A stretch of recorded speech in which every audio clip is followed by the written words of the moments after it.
Assalamualaikum Assalamualaikum warahmatullahi warahmatullahi wabarakatuh. wabarakatuh. Perkenalkan, nama saya Anissa Dekunia dengan NIM 23102047 dari Prodi Ilmu Pemerintahan dan rekan saya. Perkenalkan, nama saya Safika Nurfadila dengan NIM 2310269 Program Studi Ilmu Pemerintahan. Kali ini kami akan menjelaskan materi tentang analisis faktor yang mempengaruhi pencemaran sampah rumah tangga di Indonesia untuk memenuhi tugas-tugas Indonesia dengan dosen pengampu Pak Desen Effendi MPM.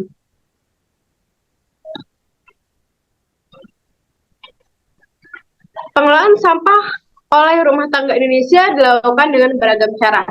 Sampah rumah tangga merupakan salah satu aspek yang tidak terelakkan dari kehidupan modern. Dengan pertumbuhan populasi yang pesat dan urbanisasi yang lebih berlanjut, volume sampah yang dihasilkan di Indonesia terus meningkat setiap tahunnya. Seperti yang terlihat pada data tabel tersebut, pengelolaan sampah oleh rumah tangga di Indonesia dilakukan beragam cara. Penanganannya dengan cara dibakar ternyata paling banyak dipilih oleh masyarakat. Dengan survei Badan Statistik Indonesia pada tahun 2022, penanganan yang berdampak pada pencemaran udara itu dipilih oleh 65,54% dari 75.000 rumah tangga yang menjadi sampel survei. Penanganan berbahaya lainnya ada dengan cara menimbunnya yang dipilih sebanyak 12,86%.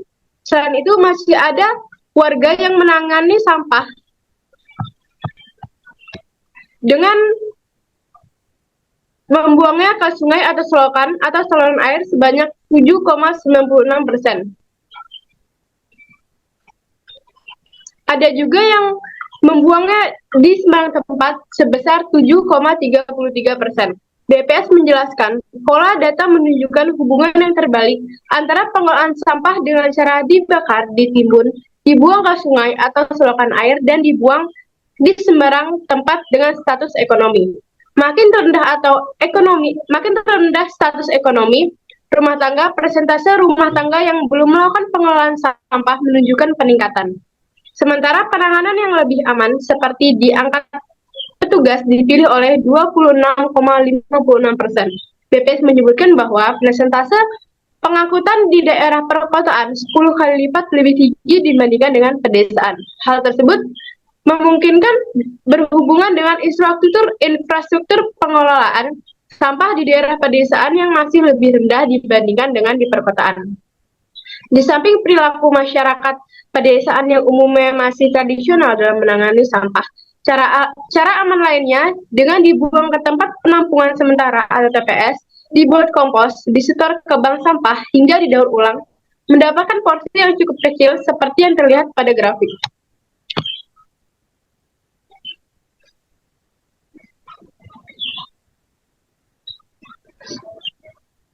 Menurut Muhammad Sotari, Roni Amroni, dan Dewi Sofi tahun 2010, sampah merupakan sisa pakai dari kemanfaatan yang digunakan oleh kebutuhan manusia.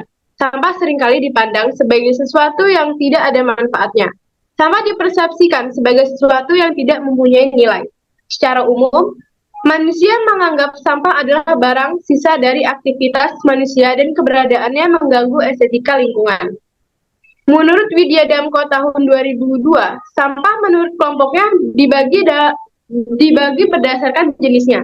Antara lain, pertama, sampah basah atau sampah yang terdiri dari bahan-bahan organik yang mudah membusuk, di mana sebagian besar sampah ini berasal dari sisa-sisa makanan, potongan hewan, dan lain sebagainya.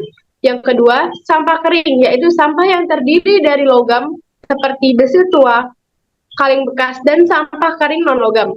Misalnya kertas, kaca, keramik, batu-batuan, dan sisa lain. Yang ketiga, sampah lembut. Misalnya debu yang berasal dari penyapuan lantai rumah, gedung, dan penggergajian kayu. Yang keempat, sampah besar, yaitu sampah yang berasal dari bangunan rumah tangga yang besar seperti meja, kursi, kulkas, radio, dan peralatan lain sebagai pendukung rumah tangga.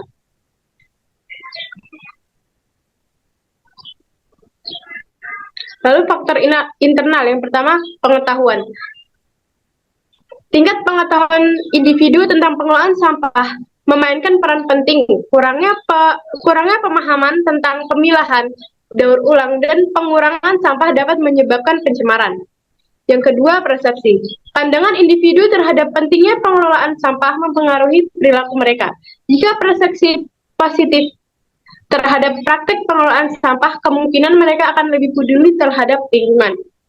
Yang ketiga, perilaku. Kebiasaan individu dalam membuang sampah, pemilahan, dan penggunaan plastik sekali pakai mempengaruhi dampak pencemaran.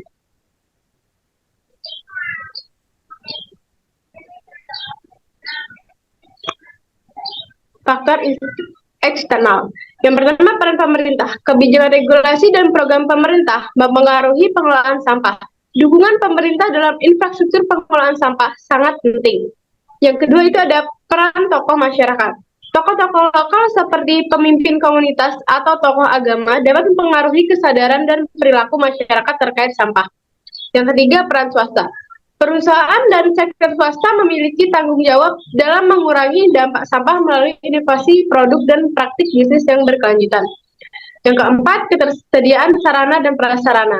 Infrastruktur seperti tempat sampah, fasilitas daur ulang, dan sistem pengangkutan sampah memainkan peran kunci. Yang kelima, penting untuk mengedukasi masyarakat tentang pentingnya pengelolaan sampah dan melibatkan semua pihak dalam upaya mengurangi pencemaran sampah rumah tangga. Selanjutnya, faktor-faktor yang mempengaruhi pencemaran sampah di sampah rumah tangga di Indonesia. Ada faktor internal. Faktor internal terbagi menjadi dua, yaitu ada aspek perilaku individu dan aspek perilaku sosial. Aspek perilaku individu yang pertama ada kesadaran lingkungan. Kesadaran individu tentang pentingnya menjaga lingkungan bersih dan sehat memainkan peran kunci dalam pengelolaan sampah rumah tangga. Tingkat kesadaran ini dipengaruhi oleh pendidikan, pengalaman, dan pemahaman individu tentang dampak negatif pencemaran sampah terhadap lingkungan dan kesehatan manusia. Misalnya, seorang individu yang memiliki kesadaran lingkungan yang tinggi mungkin akan memilih untuk menggunakan tas belanja kain atau tas belanja yang dapat digunakan ulang saat berbelanja, daripada menggunakan kantong plastik sekali pakai. Dampak penggunaan tas belanja yang dapat digunakan ulang membantu mengurangi jumlah plastik sekali pakai. Yang kedua ada pengetahuan. Pengetahuan individu tentang cara yang benar untuk mengolah sampah rumah tangga sangat penting, mencakup pemahaman tentang jenis-jenis sampah, teknis pemisahan sampah yang efektif, serta praktik daur ulang dan pengurangan sampah, seperti seseorang yang memahami pentingnya pemisahan sampah organik dan non-organik. Dampak dari pemisahan sampah yang benar membantu memudahkan proses daur ulang dan pengolahan sampah. Hal ini mengurangi jumlah sampah yang masuk ke tempat pembuangan akhir dan meminimalkan dampak negatif terhadap lingkungan. Yang ketiga ada kemampuan ekonomi. Kemampuan ekonomi individu juga dapat memainkan peran dalam perilaku pengolahan sampah.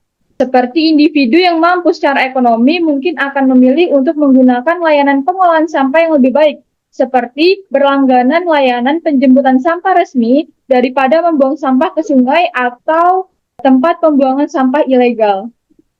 Yang keempat, ada kebiasaan. Nah, kebiasaan individu dalam membuang sampah sembarangan seperti menggunakan produk sekali pakai secara berlebihan atau tidak peduli terhadap cara pembuangan sampah yang benar dapat menyebabkan penumpukan sampah dan merusak lingkungan.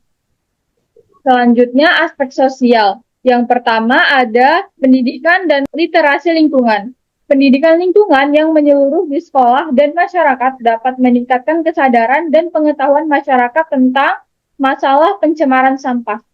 Program-program pendidikan yang memasukkan topik-topik seperti pengolahan sampah, daur ulang, dan perlindungan lingkungan dapat membantu membentuk sikap dan perilaku yang lebih bertanggung jawab terhadap lingkungan.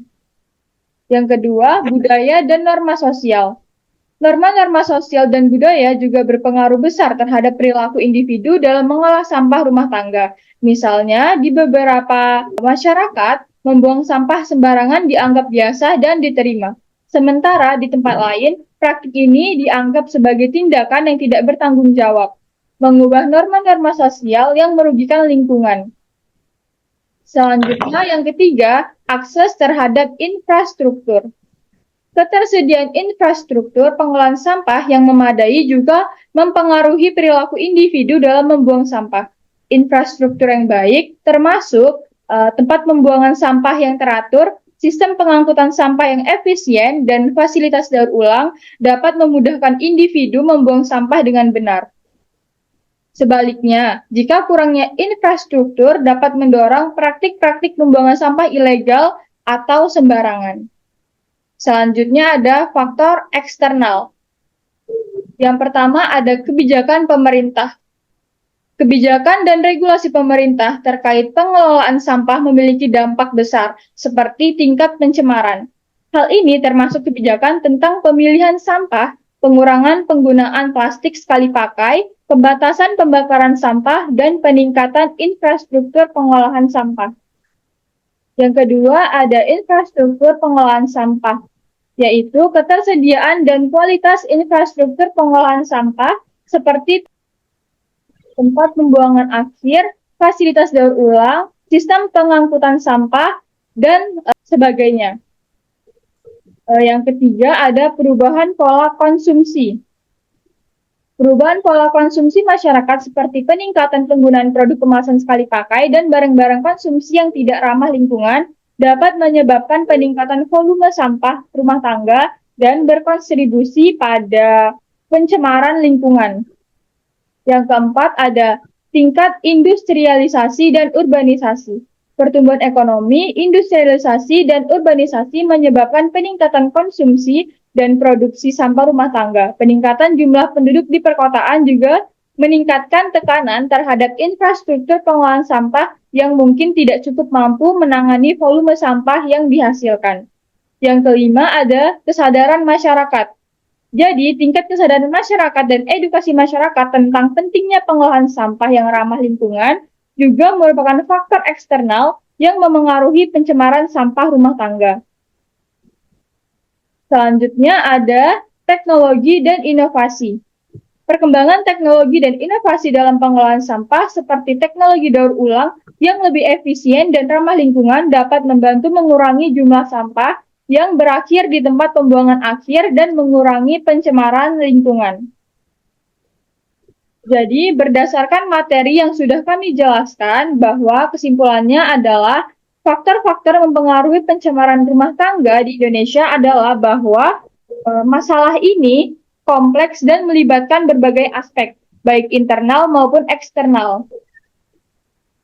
Beberapa faktor yang signifikan termasuk kesadaran individu, pengetahuan, dan kebiasaan dalam pengelolaan sampah, serta peran pemerintah, infrastruktur, dan budaya sosial dalam menciptakan lingkungan yang bersih dan sehat. Dampak limbah rumah tangga yang dibuang secara sembarangan akan mengakibatkan terhadap penurunan kualitas air dan tidak dapat dipergunakan lagi. Dampak lain seperti pembuangan limbah sampai ke air laut akan terjadi perubahan terhadap air laut, maka kehidupan air laut akan terancam punah atau mati.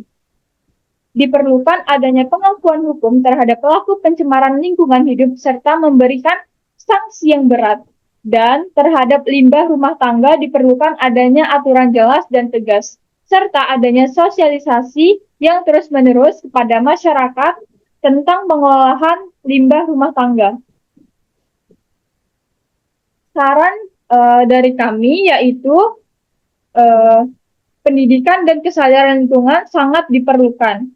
Selanjutnya adalah perubahan kebiasaan dalam kehidupan sehari-hari. Yang ketiga, peran pemerintah. Yang keempat, partisipasi dari masyarakat. Yang kelima ada infrastruktur dan teknologi.